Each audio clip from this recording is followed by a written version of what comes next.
Kumusta sa lahat, mahal na mga manunood, maligayang pagdating sa aking channel. Nagulat ang mga sikat na aktor ng Turkey na sina Engin Akyurek at Tugba Büyüküstün.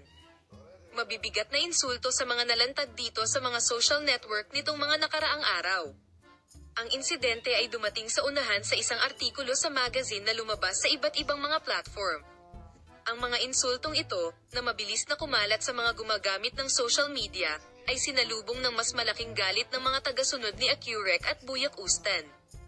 Ang mga pag-atake na ito, na nakagambala sa kapayapaan ng mga manlalaro, ay nagkaroon din ng malawak na epekto sa mundo ng magazine.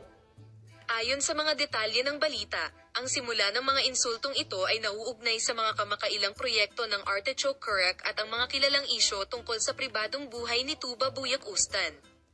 Ang mga gumagamit ng social media ay gumawa ng kahindik-hindik na nilalaman ng walang pag-aalinlangan, gamit ang mga malupit na ekspresyon laban sa mga sikat na aktor. Ang mga problema ng mga aktor ay agad na nakialam sa mga pag-atake na ito at naisaaktibo ang mga mekanismo ng pagtatanggol. Bukod pa rito, ang mga abogado ay itinalaga upang suriin ang legal na aspeto ng insidente.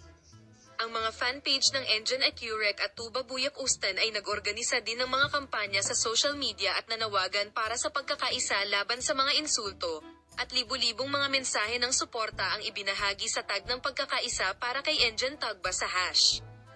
Maraming sikat na pangalan mula sa mundo ng magazine ang nag-react sa insidente at sumuporta sa mga artista.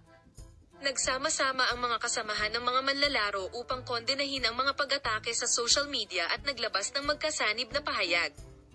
Bagamat iba't ibang panawagan ang ginawa para sa mabilis na pagtanggal ng mga nakakainsultong mensahe mula sa platform ng social media, nananatiling hindi malinaw ang mga dahilan ng insidente at ang pagkakakilanlan ng mga bulag sa likod nito.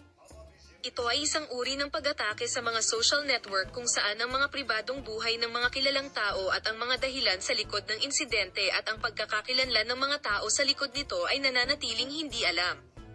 Salamat sa lahat ng nanonood ng aking video. Paalam na makita ka sa mga bagong video.